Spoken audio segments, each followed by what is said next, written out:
if you weren't familiar with her and her game before Tuesday night, you gotta learn the name. I mean, they got completely screwed on that call. You do have the goalie and the defense to support that. This is Taking the Field with Stevie Mack. All right, guys, welcome in Taking the Field with Stevie Mack. Really excited about this episode. Got a couple guests for you here on the show. Second half of the show, we're going to be joined by Women's Lacrosse League beat writer Caitlin McDonough later on in the show. But to start us out, really excited about this one, especially for you California Redwoods fans, joined to start out the show by Redwoods beat writer Phil Shore. Phil, thanks for taking some time. Yeah, Steve, thank you so much for having me. Really was appreciative to get the invite. So happy to hop on. Absolutely. So I want to start out with this because as we go through this segment, a lot of what we're going to talk about is centered around the Redwoods offense and different storylines there. But I want to start out maybe with something a little more positive for Redwoods fans. Give me some positives to look forward to with this off season for the Redwoods. Well, look, I know there's been a lot of doom and gloom and I can't believe how crazy social media has been, but I guess that just speaks to the, fervor of the fan base and how much the Redwoods are beloved. I think the first thing to look at is just history, right? With the Redwoods, they have a history of winning, and that's probably part of the reason why fans are upset. But you look at this team, this is a team that in 6 PLL seasons, they've been to the playoffs 5 times. Last year was the first time they had not been to the playoffs. In those 5 trips to the playoffs, they have one loss in the championship. They have 2 losses in the semifinals, one of which came 2 seasons ago, and they have 2 losses in the quarterfinals. So, they have a history of being successful, and they have a history of being successful with Nat St. Laurent at the helm. So, for as much as things have seemed kind of difficult in the past 2 off seasons with a lot of players retiring and things like that, they've found a way to win in the past. And there's no reason to believe they can't do that with the same people. Another historical aspect is in this league, we've seen teams go from the bottom of the standings to the top.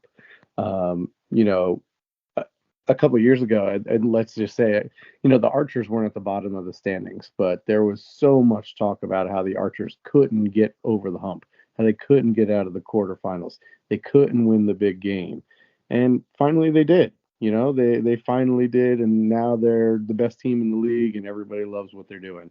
Um, the Chrome a couple of years ago, they went from worst record in the league, drafting Logan Wisnauskas #1 overall to tied for, one of the top 2 seeds in the playoffs the next year. Same thing happened with the Atlas. They had the #2 pick last year to get Connor Schellenberger. This year, they were the regular season regular season champions and looked unbeatable. There's opportunity. Same thing. The Denver Outlaws, same thing. They had the #1 pick and they got turned around. There's a lot of ways that you can rebuild your team quickly and win games in this league. And as far as the team goes, you know, there's some departures, but there's some additions. I know they've been making some moves in free agency that they might be, nothing is official until Monday, but they've been working really hard to get some offensive help. They will be getting back Owen Grant, who was the #2 pick in the draft 2 years ago. He's been playing well in the NLL, and he's finally healthy. And, Coach Nat St. Laurent has said they basically have a bonus first round pick this year by, Cole Kastner coming back this year. Last year he was a fourth round pick, but he lasted until the fourth round because he was going to a school to play basketball this year. And I know people have mentioned Pat Spencer. He's not getting those minutes. He's not getting that playing time. He's going to be playing for the Redwoods this summer. And Nat St. Laurent said, last year, this year, if he was going to be drafted, he would be drafted in the first round.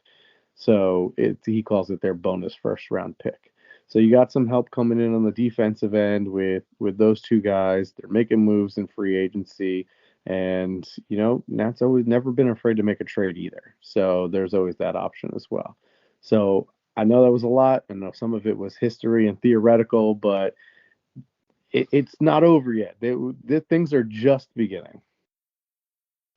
Yeah, absolutely. And you touched on the draft a little bit there. I kind of want to follow up with you on that here in just a second. You also mentioned there in your answer the different ways that you said that teams can quickly rebuild their rosters. That's something that here later on this segment I want to get to with you. But going back to the draft in particular, they do have the number 2 and I believe it's number 10 picks in the draft. Where do you see them going with those picks, at least with how things are looking currently?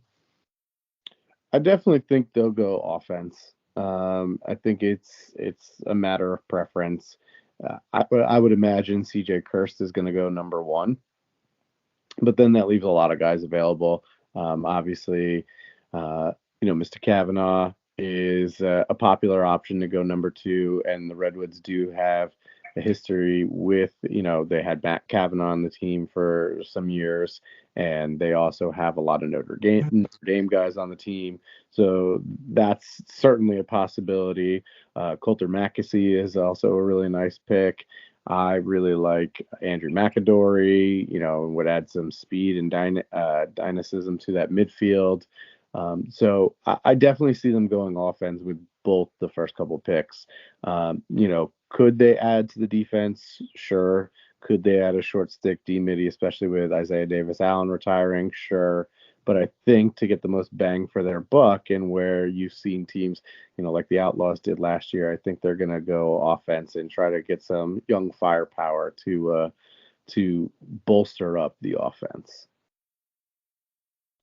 Yeah, and I think it's also important to remember too that from reading your article earlier this week about some of these things to look for in the off season, one thing that you did point out too was they have those multiple picks in the later round, and sort of the history of success that Nat St. Laurent has had drafting guys in that 4th round. So like you said, if they did want to go get a D mid or something like that to kind of shore things up on the defensive side, I definitely think that that's a place that you could see him go ahead and do that.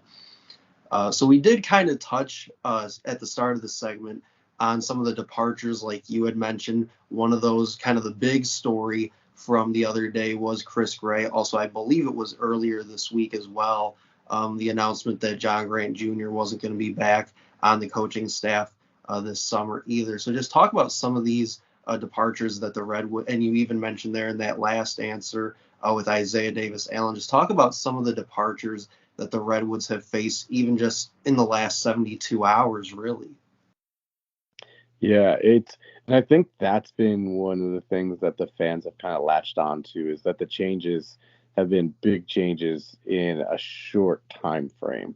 But it is interesting because, after last season and the disappointing year, there was this sentiment of, hey, they've got to rebuild, they've got to change things up, guys need to go. And we also see in the other big 4 that everybody wants pro lacrosse to be. When an offense struggles, the offensive coordinator winds up, out of a job. And I don't think that's what happened with John Grant Jr. But now that those, they are having guys leave and they are making a coaching change, people are up in arms that, oh my gosh, the sky is falling. All these guys are leaving. That must say something really bad about the team. And it's just really weird that, the duality of that. As far as John Grant Jr. goes, I'm not sure exactly what the issue was. Obviously, their offense struggled last year. I do know he's coaching at Lees McRae. And he was hired this past summer for that job, and I know he's really looking forward to that opportunity to build that program. So I don't know if that's just, looking at this situation and, wanting to focus on that, knowing that the offense struggled. You know, I know he is a very talented player or was a very talented player. And I know in terms of coaching, when I interviewed him last year for USA Lacrosse Magazine about the Lees McRae job, he admitted there's still things he's learning about the job, about coaching, and, he's working on that. And his big thing was just, helping people build character, being there for guys like his coaches were there for him.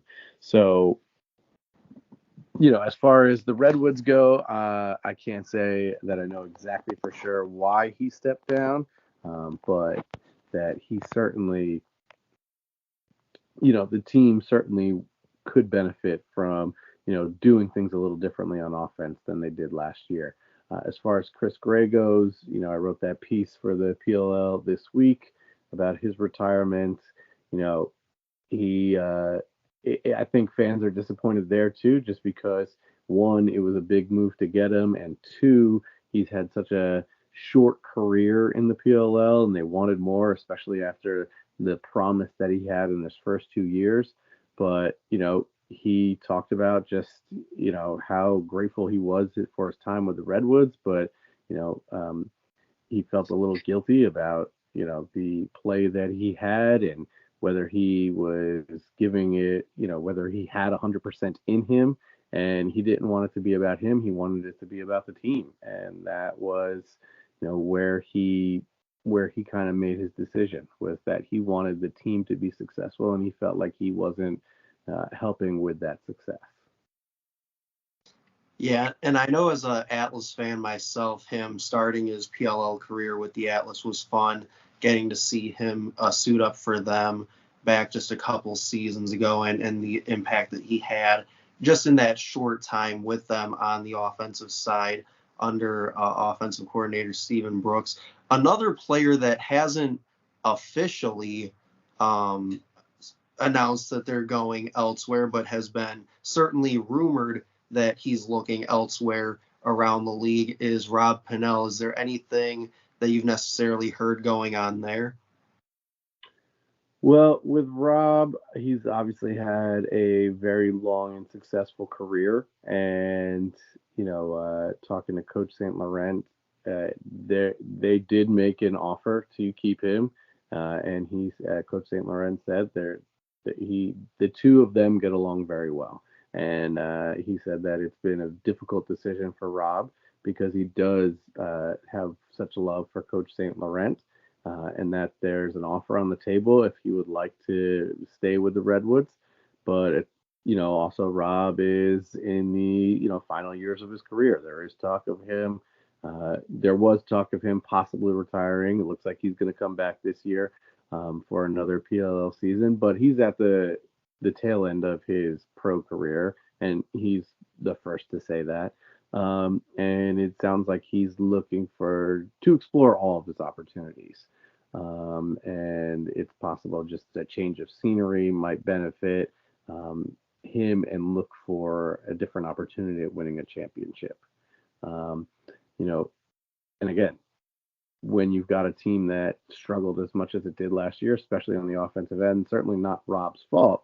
But one of the things that you watch this team, sometimes it does look like last year they were like, all right, let's get the ball to Rob and try to let Rob do his thing. Again, through no fault of his own, because Rob is a really great passer and has great vision.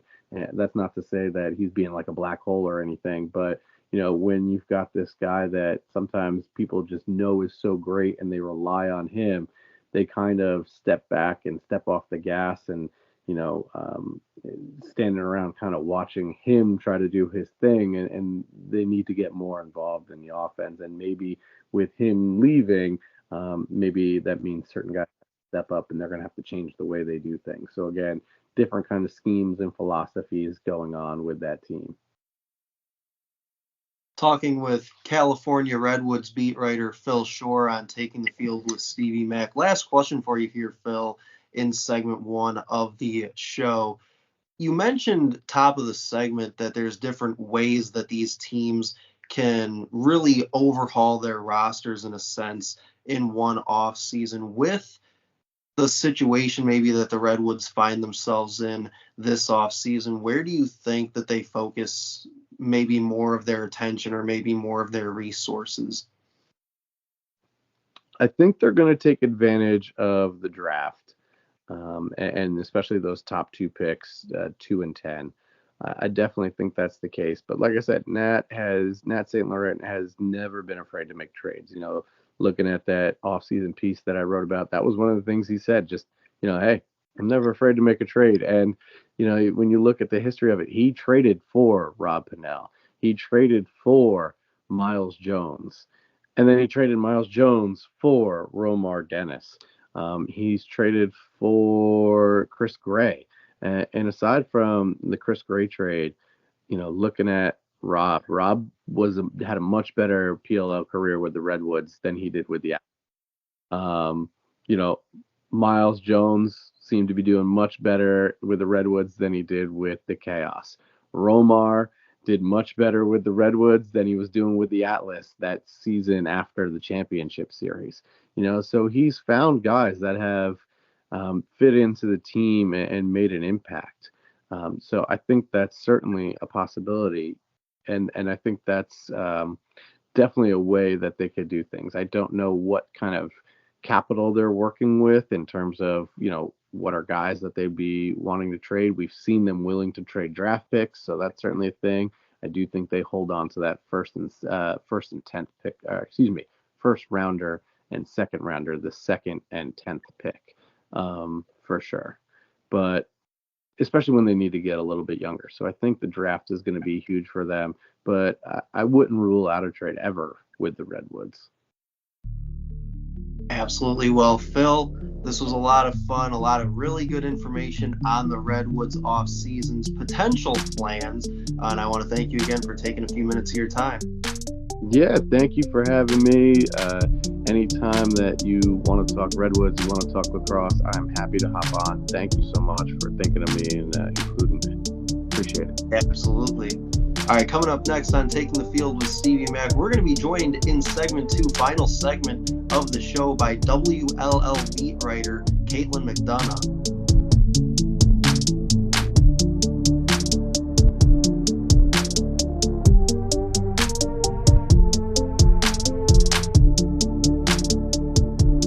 All right, welcome back into Taking the Field with Stevie Mac. Segment 2 of this episode, top of the show.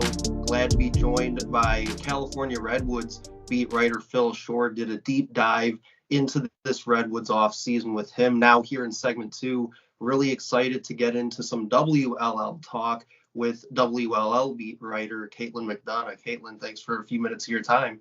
Yeah, thanks for having me on. All right, so like I said, we're going to do a pretty deep dive, I would say, into the WLL. I really enjoyed as a women's lacrosse broadcaster myself, really enjoyed that event a couple weeks ago back in February. So first off, I'd say give me some of your maybe headlines from that WLL championship series.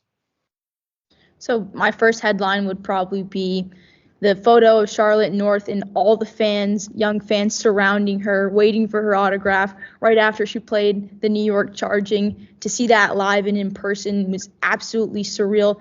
The line in the facility was literally so long, I would say 6-7 feet long, and there were people on top of the stairs as well, all just waiting for just an autograph or a brief interaction with her. And it just goes to show how much of a legend of the game that she is, and how much this WLL series really just brought the attention to the lacrosse world, as it should, because lacrosse is growing, and it's incredibly awesome to see that so many young fans have so much respect for these athletes and the time that they've put in and the commitment, and not even just the people that are playing now, but the people that have paved the way before them. And to see this series really take off, it was just incredible to see. And just going off of that as well, it's, these athletes are incredibly versatile. A lot of the athletes maybe that are playing offense or offensive minded attackers didn't have much experience playing defense in college, but now they've had to adapt, and just to see them adapt to the Sixers style completely flawlessly was huge. I mean, you have players like Izzy Skane, who was an absolute beast, really, on the defensive end, causing turnovers, getting in attackers' faces, and she even said it that in college she wasn't on the defensive end of things. She was only on the offensive side, scoring goals, getting assists, but now that she has to play defense, it's, everyone is a defender in the league. And just to see how versatile those athletes were was really insane, because they're so good at what they do, and a lot of the work goes behind the scenes and unnoticed. And, just to see them put on that final product was really, really cool. And then probably the last headline I would think of is, have to mention the Taylor Moreno goalie goal, to score that goal, first ever goalie goal in WLL history. It just had to be her, essentially. She was really a beast for Athletes Unlimited, winning that trophy for the best player twice. And to carry that over into WLL was really cool to see. Yeah, I know it's your last point about Moreno. She was a person that, when I did a preview episode a couple weeks back for the championship series with guys like Paula Monica and Hutton Jackson, that was a player in specific that I said for the Palms if she could get back to that form, like you said a couple summers ago in Athletes Unlimited, if she could get back to that form, they could have easily won that championship kind of just on her back alone. So I want to talk about Boston obviously winning that first WLL championship here in a second, but you kind of touched on a lot of different players that we saw during the championship series and just how good they were in that Sixes format. But you look at a lot of these players like Sydney Black, Ali Mastriani, you mentioned Moreno, and Madison Doucette. Doucette was a player that going into the championship series, I myself wasn't really all that familiar with, so to see her was really fun. But just talk about the opportunity, I guess, and seeing people's reactions on social media to, I guess, being sort of introduced to some of these players for the first time. Yeah, for sure. I mean, if the lacrosse world was unfamiliar, or even just fans were unfamiliar with these players' games, they're totally familiar with them now. They're essentially household names, and you just can't count out their talent. They've been playing. I think Taylor Cummings-Sanseglio said it best in a press game, about Sydney Black, that she's been putting in the work in the collegiate game, and now getting on that stage in the professional setting, she's really getting the recognition she deserves.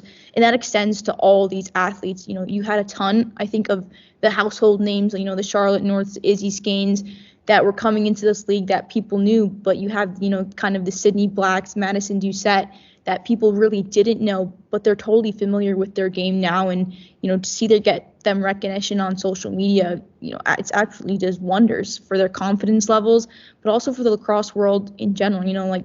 Lacrosse continues to be a growing sport. More and more people are getting involved in it. And those athletes, they put in the work behind the scenes, and that translated for sure over into the professional setting. They really didn't look like they skipped a beat at all. Some of these players were coming in without any experience in the professional setting, but they've continued to, push the boundaries, push the limits of what's possible. And, you mentioned Ali Mastriani. She was really great for UNC, and she continued to be great in the WLL. She wasn't too far behind in the Golden Stick award race. In being on the California Palms, I think people kind of counted them out, but she was really a great leader. She was also getting it done on both ends of the ball, offensively and defensively. When her team needed the ball and needed a goal, she was always the one to facilitate that offense. She also was an extreme leader on the defensive side. When Taylor Moreno looked in transition, it was always for Ali Mastriani. She produced so many career highlights, and, the social media world absolutely loved it. And I just think this whole series has really showcased tons of athletes who didn't get that recognition in college, but are now getting on this stage now and are making a case for themselves, making themselves known. And who knows, maybe a USA Lacrosse call-up is coming up soon. Absolutely. So like I said, we'll touch on the Boston guard here in just a moment, but another player that stood out, and this one was kind of funny because she didn't actually play necessarily in the championship series, but Molly LaLiberty on the video review on the iPad, I believe went perfect during the week on those challenge reviews. So just talk about how awesome that was to see a player have an impact like that in a game where she didn't even play. Yeah, and it's always going to be really difficult when you're not the one that's facing shots. You're kind of the one that's watching from the sideline. But to have the impact that she had was immense for the New York Charging. She was 100% part of the reason why they made it to the final against the Boston Guard. You know, you said she went perfect. I think she was 3 for 3 for challenges. And that just goes to show you the trust that the coaching staff had in La Liberty. She was on the iPad the whole time, scanning those different angles. And there was a point during the press game conference where head coach Colleen McGarity said that every single player in a game recorded a point. And after the game, La Liberty said, "I got the challenge." So that was her point. And even though she didn't step onto the field, she was able to impact the game. You know, those little lacrosse comes down to the fine details, especially in sixes when everything is moving so fast. There are some things you can control. There are some things that you can't control. But having that extra possession, that's something that you can control. And Liberty contributed to that. You know, it's really difficult to be in a situation where you're not getting a lot of playing time and you're not seeing action. But she never once bowed her head down. Instead, she said, "How can I contribute to this team? How can I help them succeed?" And you really saw that with her iPad. You know, it was funny. They said they built a statue of La Liberty. And to be honest, that's true. Going 3 for 3, that's not something a lot of people do. And when you challenge something, you have to be absolutely certain that you're going to get it right.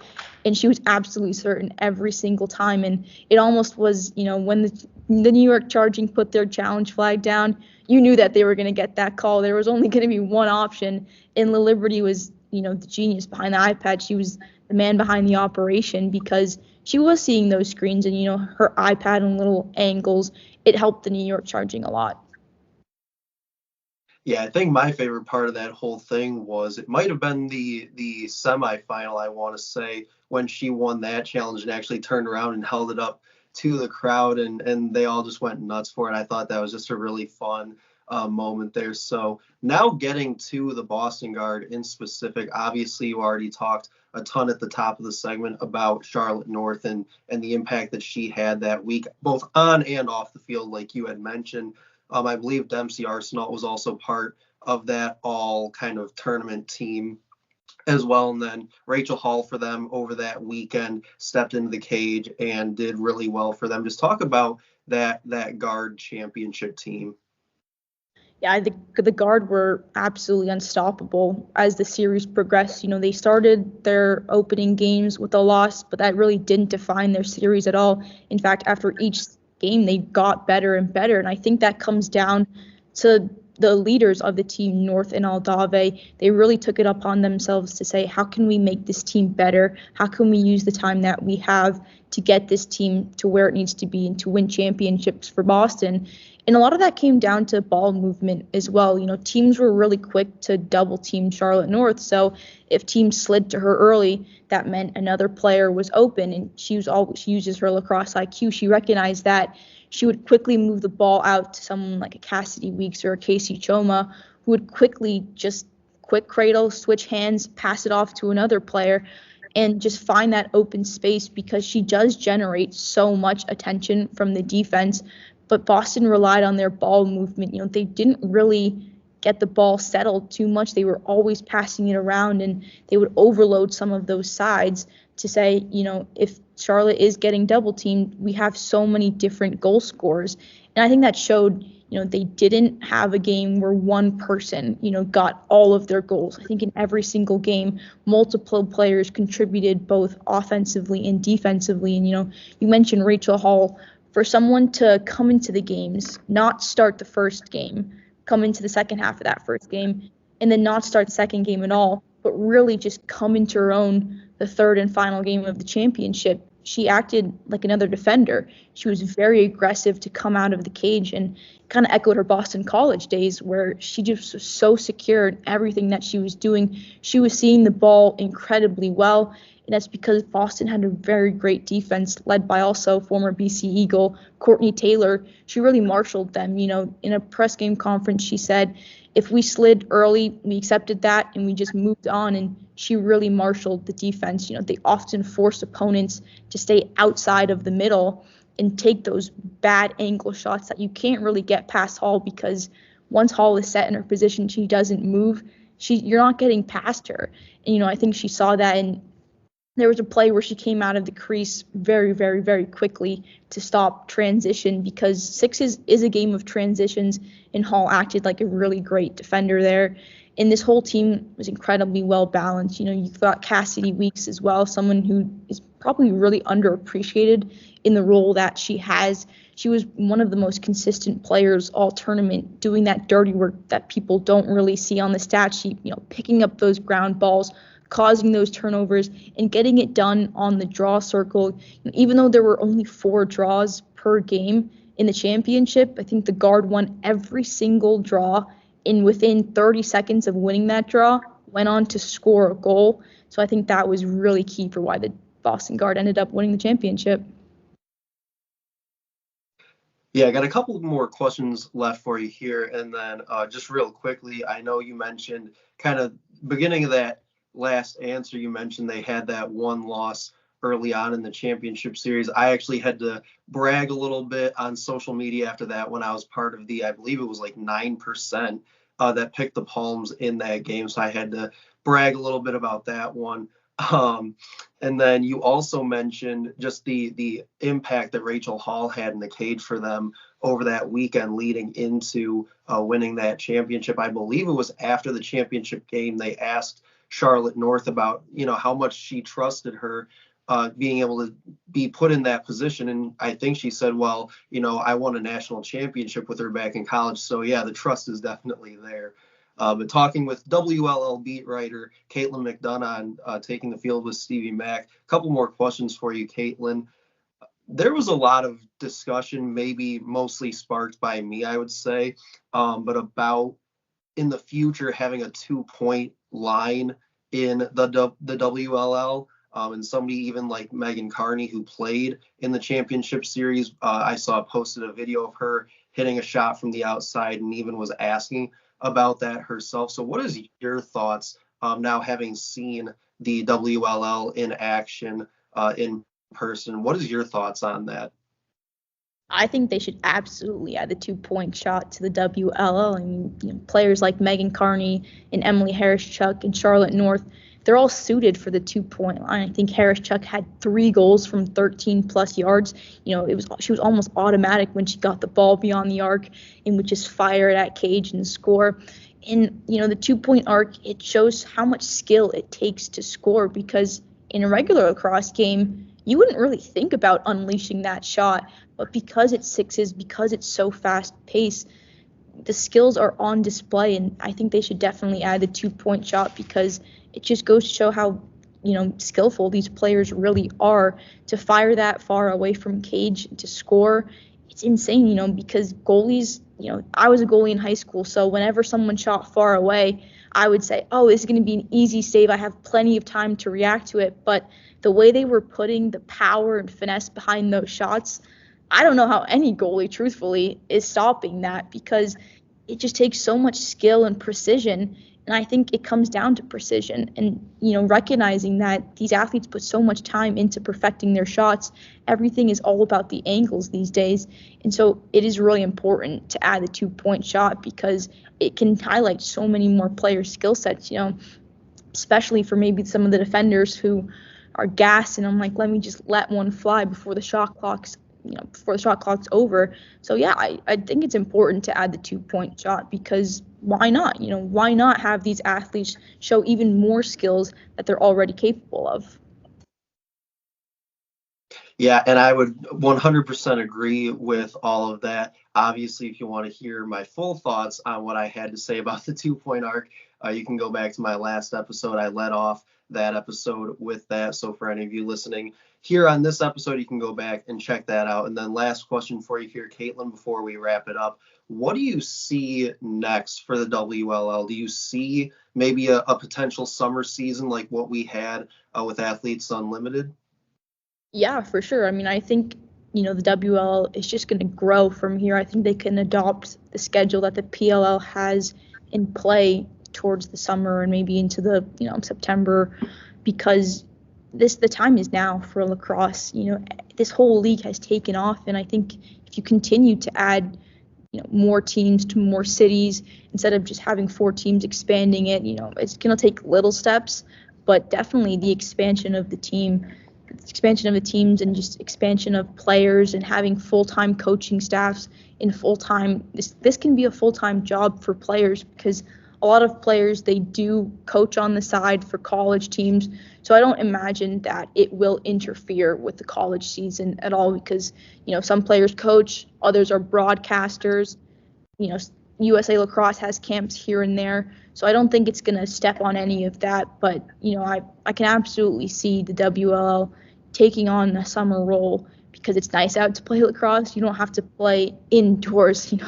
I think it's great to play. It's fine to play lacrosse indoors, but playing lacrosse outdoors is so much different than playing lacrosse indoors. The vision aspect of it can kind of get tripped up a little easier indoors. You might not see the ball as well. But when you move it to outdoors, everything just becomes so much clearer.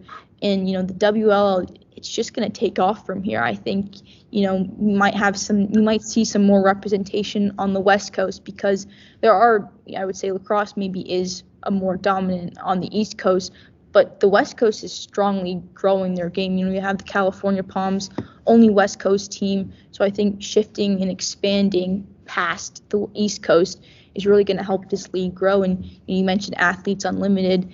Yeah, Athletes Unlimited was a great thing. It's unfortunate that they had to go away, but now the WLL is here, and I think the WLL is certainly going to stay.